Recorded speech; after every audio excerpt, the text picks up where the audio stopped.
Hello friends, आज के इस वीडियो में आप सभी का स्वागत है। आज हम पढ़ने वाले हैं क्लास 9th मैथ, जिसमें हम 7 चैप्टर पढ़ रहे थे। प्रश्नावली 7.2 कंप्लीट हो चुका है, उसका उदाहरण कर चुके हैं।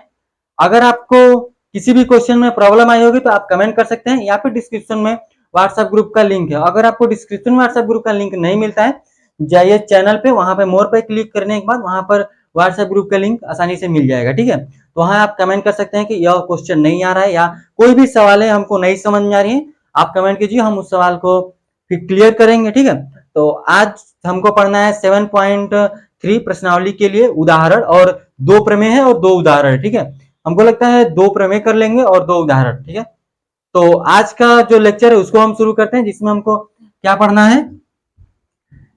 हम प्रश्नावली जो 7.1 था उसमें हम क्या देखे थे कि त्रिभुजों की सर्वांगसम के लिए कसौटियां देखे थे, और इसमें और 2 कसौटी है, मतलब 2-3 कसौटी है, उसको देख लेंगे। ठीक है, इसका टॉपिक लिख लेते हैं। आज हमको पढ़ना क्या है, त्रिभुजों के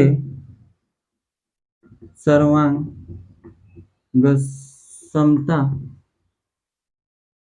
की कुछ और कसौटियां, ये हमको आज देखना है। ठीक है, एक प्रमेय है 7 पॉइंट, कौन सा है, 7.4 करके। ठीक है, प्रमेय है, प्रमेय 7.4 है। ठीक है, इसमें क्या बोला है कि जो आपके तीनों साइड होते हैं ना, मतलब ए है साइड साइड साइड सर्वांगसम नियम के अनुसार है। देखिए, यस यस यस सर्वांगसम नियम, यानी कि साइड साइड साइड, जो इसकी साइड यानी कि भुजा जिसको बोलेंगे, उसकी अगर तीनों भुजाएं अगर बराबर हैं तो हम उसको बोल सकते हैं कि वो दोनों त्रिभुज सर्वांगसम होंगे। जैसे कैसे, यहां से देखेंगे, इस तरह से हम एक त्रिभुज बनाते हैं।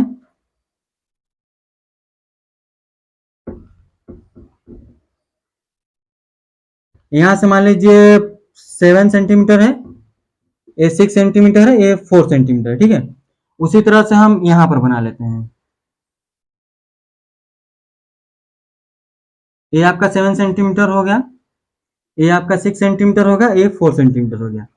तो इसकी सभी साइडें क्या है, बराबर है। देखिए, सभी नहीं है, यहां से ये 4 सेंटीमीटर है,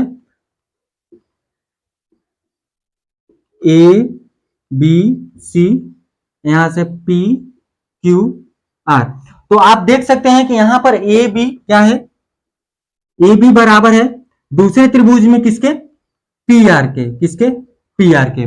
फिर उसी तरह से यहां देख सकते हैं कि बी सी, इसकी जो बी सी जो भुजा है वो किसके बराबर है, यहां पर क्यू आर भुजा के। तो हम लिख सकते हैं कि बी सी बराबर है क्यू आर के। समझिएगा बात को। ठीक है, अब देखिए यहां से, अब तो 2 भुजाएं बराबर हो गई, 2 भुजाएं इसके बराबर, 2 भुजाएं इसके बराबर की है, और चौथी भुजा देखेंगे यहां पर कौन सी, तो यहां से देख लीजिए पी क्यू, इसको पहले नहीं पिछले इसको लिखते हैं, ए सी बराबर होगा पी क्यू की। ठीक है, जब इसकी तीनों भुजाएं क्या होती हैं, मतलब दोनों त्रिभुजों की तीनों भुजाएं एक दूसरे से जब बराबर हैं, तो यहां पर हम इसको बोल सकते हैं कि क्या है, सर्वांगसम है।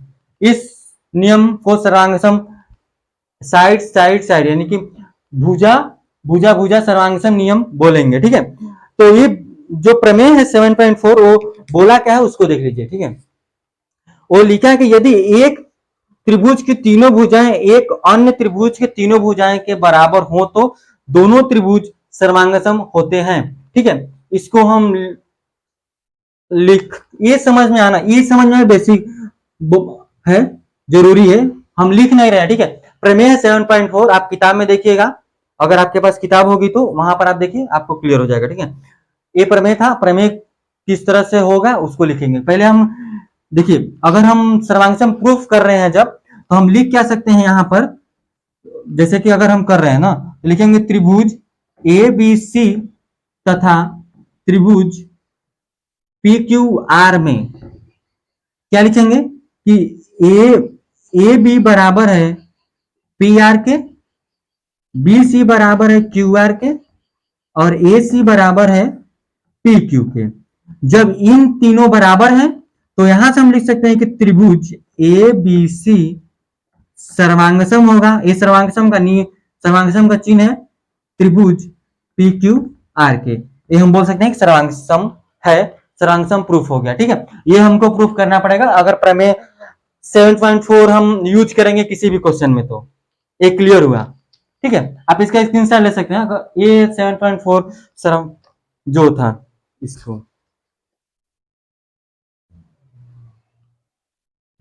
इसको इरेज करते हैं, आगे एक और प्रमेय है उसको हम देख लेंगे। ठीक है,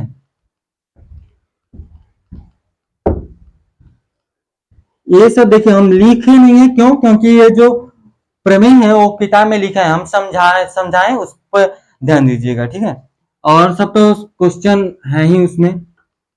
ये प्रमेय है एक और प्रमेय 7.5, इसमें हम देखेंगे आर एच एस, यानी कि पहले देख लीजिए यहाँ पे सर्वांग सम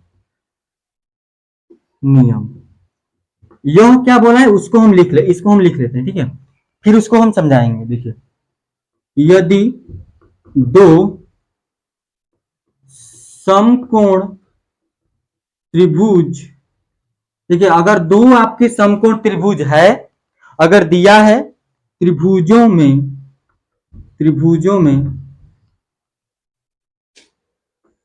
एक त्रिभुज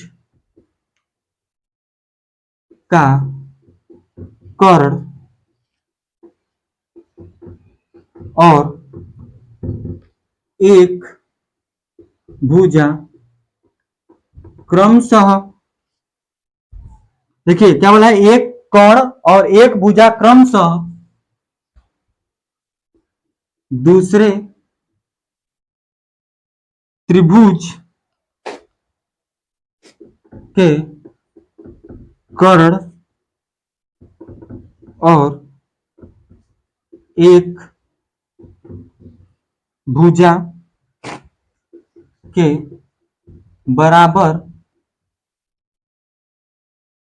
बराबर हो तो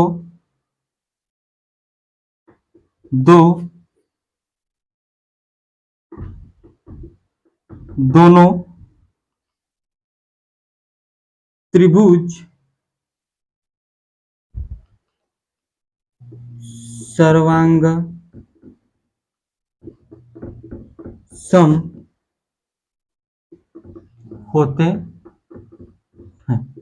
क्या इसका कहने का क्या मतलब है कि जो आपका जो त्रिभुज, दो त्रिभुज दिया रहेगा, अगर उसके जो समकोण त्रिभुज है, देखिए पहले तो हमको ये पता होना चाहिए कि समकोण त्रिभुज कहते हैं किसे हैं। ठीक है, ये हमको क्लियर होना चाहिए ना कि समकोण त्रिभुज किसे कहते हैं, जिसमें क्या हो 90 डिग्री का एंगल बना हो। क्या हो, इसमें 90 डिग्री का एंगल बना। मान लीजिए कि ए बी सी है, एक और हम त्रिभुज ले लेते हैं कोई एक, इस तरह से यम यन छोड़िए पी क्यू आर इन लेते हैं, यहां पे 90 डिग्री।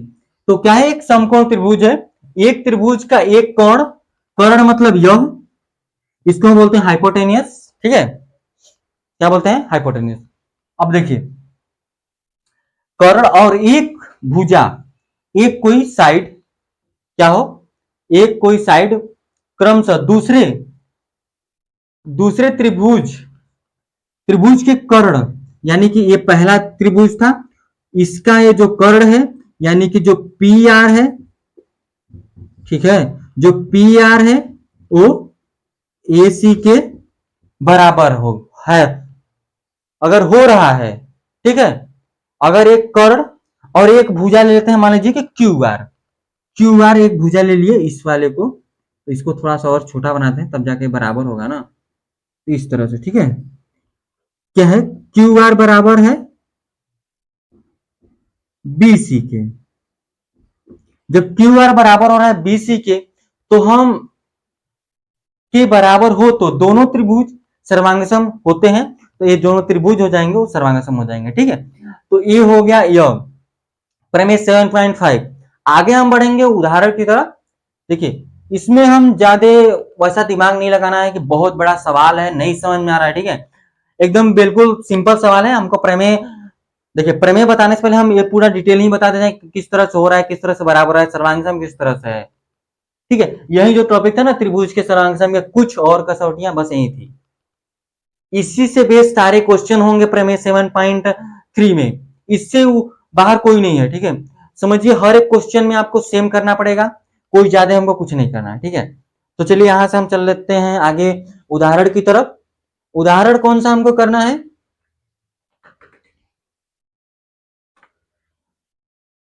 उदाहरण है 7। ठीक है, 1 सेकेंड। हाँ, उदाहरण 7 है, तो यह थोड़ा सा बड़ा है। ठीक है, लिखना पड़ेगा हमको, तो पहले हम लिख कर आते हैं। आप इसका स्क्रीनशॉट लीजिए, फिर हम आगे बढ़ेंगे। आगे हम बढ़ लेते हैं, उदाहरण 7 है।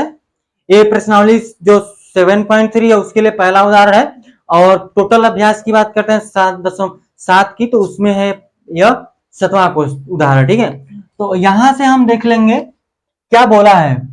एक एक आकृति है 3, क्या है 7.37 आकृति, उसको हम पहले बना लेते हैं। ठीक है, क्योंकि क्वेश्चन में बोल दिया है, हमको क्वेश्चन पढ़कर बनाना नहीं है, क्वेश्चन में पहले से लिखा है, बस हमको बनाना है, मतलब बनाया गया है ये। ठीक है, देखिए क्या है, P है, A B, Q है, और C है। यह बोला है इसके बराबर है, यह इसके बराबर है। ठीक है, तो हमको ज्ञात क्या है, पहले हम उसको देखेंगे। ठीक है, क्वेश्चन पढ़ लेते हैं। देखिए, बोला कि ये भी एक रेखाखंड है, ए भी एक रेखाखंड है, तथा बिंदु P और Q रेखाखंड ए बी के, देखिए ए बी के विपरीत, ए बी के विपरीत है, इस प्रकार स्थित है कि इनमें से प्रत्येक ए बी से समदूरस्थ है, मतलब कुछ दूरी पर है, समान दूरी पर है, मतलब समदूरस्थ मतलब समान दूरी पर। ठीक है, देखिए यहां से भी उतना दूरी पर, यहां से ए बी से, मतलब ए बी से यहां समदूरस्थ है, यहां से इतना दूरी समान है, इसका इससे दूरी समान है। तो इतना क्लियर हुआ। तो दर्शाइए कि रेखा पी क्यू रेखाखंड ए बी का लंब समद्विभाजक है, यानी कि उस पर लंब डालती है, यानी 90 डिग्री एंगल बनता है, और उसको समद्विभाजित यानी दो बराबर भागों में बांटती है। ये हमको प्रूफ करके दिखाना है। तो पहले इसको देख लीजिए, हल कर लेंगे यहां से। तो हम क्या लिखेंगे, आपको हल करेंगे, लिखेंगे आपको क्या है, देखिए कि एपी बराबर है, एपी बराबर है पीबी के। ठीक है, आपको पता है। ठीक है, और यहां हम लिख सकते हैं हमको पता है ए पी बराबर है किसके, पीबी के।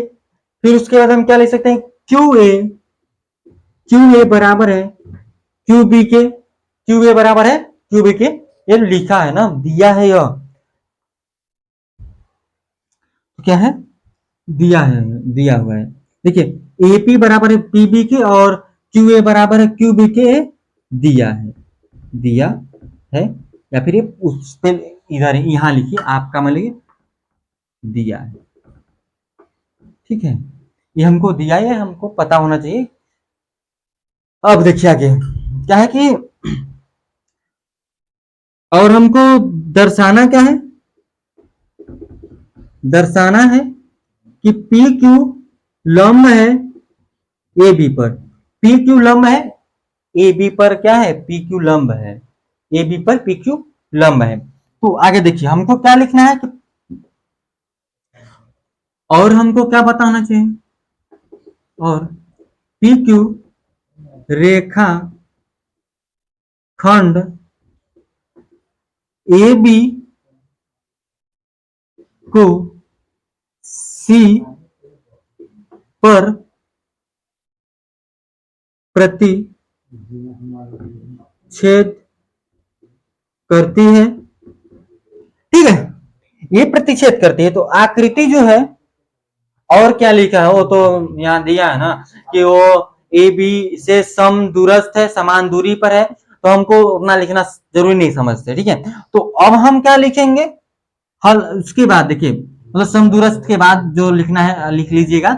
हम फिर उसके बाद क्या लिखेंगे, त्रिभुज P A Q, 1 second, P A Q, हाँ ठीक है, पी ए क्यू तथा त्रिभुज पी बी क्यू में,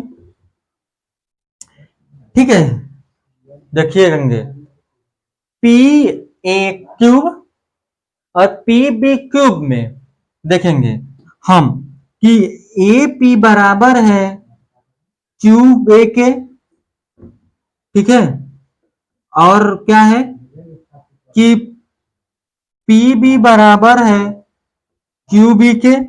ये दोनों क्या है, दिया है, ये दिया है, हम अभी ऊपर लिखे भी हैं, ठीक है।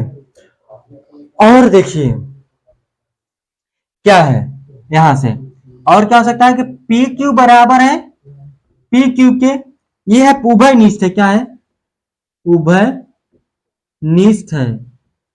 ये उभय निष्ठ का मतलब समझते हैं, उभय निष्ठ का मतलब होता है कि दोनों में, मतलब दोनों की जो, समझिएगा बात को, ये इधर का घर हो गया, इधर का घर हो गया, तो उसकी दीवारें हैं वो सेम है, मतलब दोनों एक ही दीवारों से दोनों घर जुड़े हुए हैं, तो उसको बोलेंगे क्या है कि उभय निष्ठ है, मतलब दोनों में है वो, यानी कि दोनों त्रिभुज में है वो, ठीक है।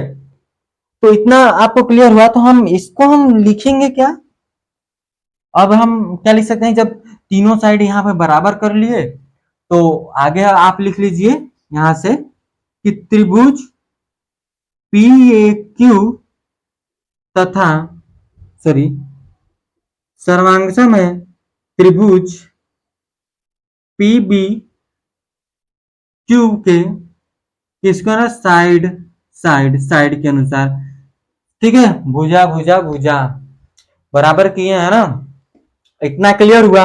अब देखिए हमको क्या बताना है, यहां से आइए इस पे, अब पी ए सी और पी बी सी पे त्रिभुज लेंगे, ठीक है।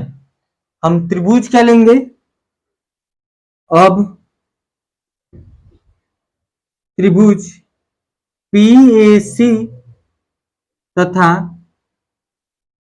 त्रिभुज पी बी सी में हम क्या लेंगे, को लीजिए या लेंगे, समझेंगे, ठीक है। तो अब देखिए आपको क्या पता चलेगा यहां से कि पी ए बराबर है पी बी के, ये तो दिया है, ठीक है, ये दिया है, आप लिखेंगे जो दिया है ना उसको लिखना पड़ेगा, को दिया है, इतना हुआ। तो देखिए अब कोण देखेंगे, कोण देखेंगे कि ए पी सी, ठीक है, कोण ए पी सी तथा कोण, सॉरी, तथा नहीं होगा, बराबर होगा, कोण बीपीसी बराबर होगा, क्या होगा, बराबर होगा। किस तरह से बराबर होगा, क्योंकि ये जो, देखिए ना, इसी त्रिभुज का आधा करिए तो वहां से वो बराबर हो जाएगा। जब यहां से बराबर हो जाएगा तो हम और क्या लिख सकते हैं कि देखिए पीसी, यहां पर देख लीजिए, ठीक है, इस यहां से इसको लिखने के बाद ये लिखिएगा, फिर उसके बाद यहां से यहां देख लीजिए, पीसी, सॉरी, पीसी बराबर है पीसी के किसके अनुसार, उभय निष्ठ, ये उभय निष्ठ है, ध्यान दीजिएगा, ये उभय निष्ठ है, पीसी पीसी, क्योंकि दोनों त्रिभुजों में है, तो ये क्या हो जाएगा, उभय निष्ठ हो जाएगा, ठीक है। तो आगे देखिए हम इसको क्या लिख सकते हैं, इस वाले त्रिभुज को जो लिए हैं ए पी सी के लिए है, ये पी ए सी और पी बी सी, क्या लिखेंगे कि त्रिभुज पी ए सी सर्वांगसम है त्रिभुज पी बी सी के, ये सर्वांगसम हो गया, क्या हो गया, यह सर्वांगसम होगा। देखिए यह सर्वांगसम किसके अनुसार होगा, ठीक है, यहां पर अब देखेंगे तो एक साइड को बराबर किए, यहां से ए साइड और यहां से ए साइड बराबर किए, और एक एंगल बराबर की है, तो हम यहाँ पर क्या लिखेंगे इस जगह पे, ठीक है, इस जगह पे आप क्या लिखेंगे ब्रैकेट में कि साइड एंगल साइड के अनुसार, यानी कि दो भुजाएं बराबर की हैं और एक एंगल को बराबर की हैं, ठीक है, इतना क्लियर हुआ। तो अब देखिए यहां से हमको क्या बताना था कि जो दर्शाइए कि रेखा पी क्यू रेखाखंड ए बी का लंब समद्विभाजक है, यानी कि जो यह है ए और बी, वो पी क्यू रेखा कर क्या कर रही है, उसकी लंब समद्विभाजक यानी वहां 90 डिग्री एंगल बना रही है और उसको ए बी को दोनों साइड बराबर भागों में बांट रही है, ठीक है। तो आप यहां से यह लिख सकते हैं कि जो पीस, देखिए इसके बाद जब दो त्रिभुज बराबर किए ना, यहां से इस त्रिभुज को लिए, फिर यहां पर इसको सर्वांग समचित किए, तो हम तीसरा एंगल हम बराबर हम ले सकते हैं। देखिए क्या कि पी सी ए लिखेंगे कि कोण पी सी ए, यह वाला यहां से, ठीक है, पी सी ए बराबर होगा कोण पी सी बी के, यानी कि इस साइड वाला किसके अनुसार बराबर होगा, तो यह होगा सीपीसीटी के अनुसार, यानी corresponding part of congruent triangle लिखेंगे सीपीसीटी के अनुसार, यानी कि जो बोले हैं वो होगा, ठीक है। अब देखिए और क्या ले सकते हैं यहां से, तो आप इसको ले सकते हैं कि जो ए सी पी है और प्लस ए सी क्यूब है, ठीक है, या फिर यहां से बी सी पी है। देखिए इसी इसको लेते हैं, ठीक है, यह पूरा लेंगे यहां से, इसको पूरा देखिए यहां से, तो लिखेंगे कोण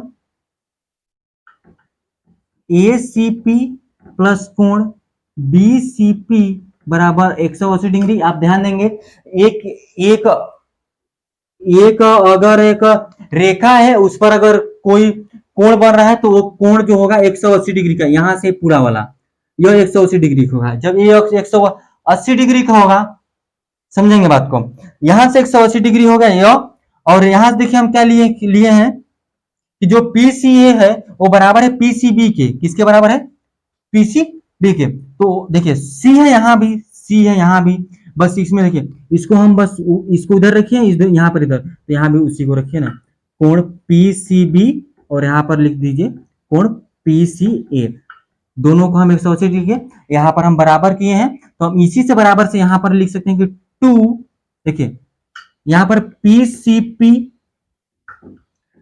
कोण PCA प्लस कोण PCA बराबर 180 डिग्री, तो यहाँ पर लिख सकते हैं कि 2 कोण PCA बराबर 180 डिग्री। आप इसको 2 से इसको काट देंगे तो कोण PCA बराबर कितना हो जाएगा, 90 डिग्री, कितना हो जाएगा 90 डिग्री, ठीक है। क्या है कि जो PAP है, ठीक है, यहां से ये PCA है, जो PCA 90 डिग्री हुआ ना, हम सिद्ध किए, तो उस साइड का भी देखिए जब PCA 90 डिग्री हुआ तो यहाँ पर PCB भी 90 डिग्री हो जाएगा, ठीक है, ये क्या हो जाएंगे 90 डिग्री हो जाएंगे। तो आप इसको ले लीजिए समीकरण 2 ले लीजिए या फिर ठीक है, छोड़िए इसको मत लीजिए, इतना इतना क्लियर हुआ। जब यहां से इतना क्लियर हुआ तो आप कह सकते हैं क्या, देखिए जिस तरह से हम इसको किए ना उसी तरह से इस साइड का भी आप कर सकते हैं, मतलब इस साइड का त्रिभुज लेकर अलग अलग, जैसे कि यहां लिया है PCA और PCB जो त्रिभुज लिए हैं, ये वाला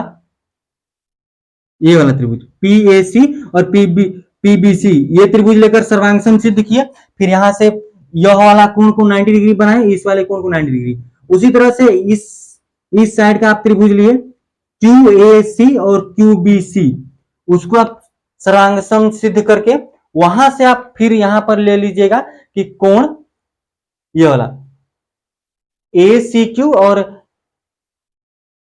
BCQ को लेकर 180 डिग्री के बराबर करके फिर उसके बाद AC वो बराबर हो जाएगा वहां से, फिर उसी तरह से 90 डिग्री आ जाएगा वो भी, फिर उसके बाद आप लिख सकते हैं कि क्या है कि AB जो है, सॉरी जो PQ है रेखाखंड AB को लंब समद्विभाजित करेगी, ठीक है।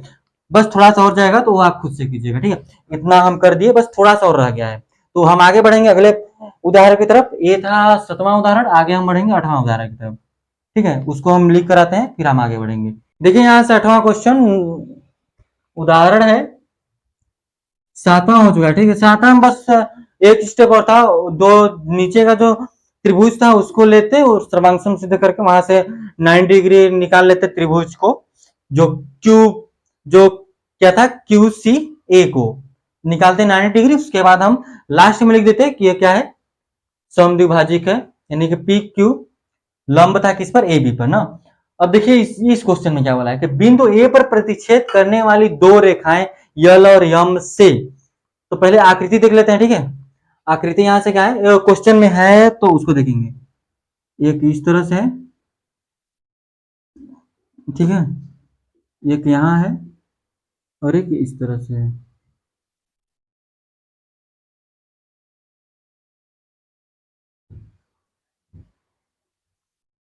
क्या कौन सी है, ये यल रेखा है, ये यम है, यहां से ए बिंदु है,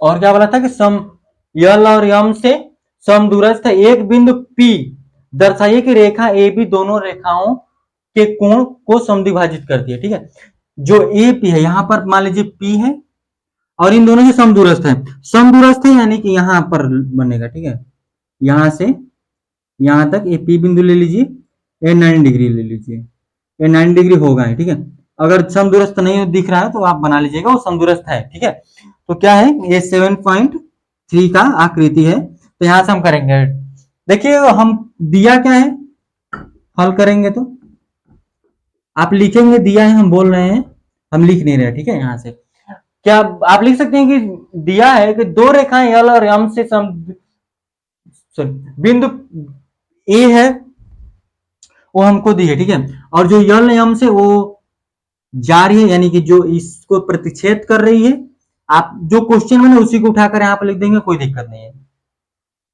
ठीक है, अब लेंगे त्रिभुज, त्रिभुज कौन सा लेंगे, तो पहले हम यहां से बिंदु ले लेते हैं, बिंदु लेंगे बी और सी, बिंदु लेंगे बी और सी। त्रिभुज कौन सा लेते हैं, ए सी पी, समझेंगे बात को, या फिर पी ए बी और पी ए सी लेते हैं त्रिभुज पी ए सी तथा त्रिभुज पी ए बी में, त्रिभुज पी ए सी और पी ए बी में क्या लेंगे, यहां से कोण पी बी ए बराबर है कोण पी सी ए के, क्यों है, ए 90 डिग्री एंगल बनाए, क्यों ये 90 डिग्री का एंगल बनाए। फिर उसके बाद ए पी बराबर है ए पी के, क्यों बराबर है, क्योंकि वो उभयनिष्ठ है। देखिए ए सी ए, देखिए पी ए सी त्रिभुज और पी ए बी त्रिभुज, यानी कि यह वाला त्रिभुज और ये वाला त्रिभुज में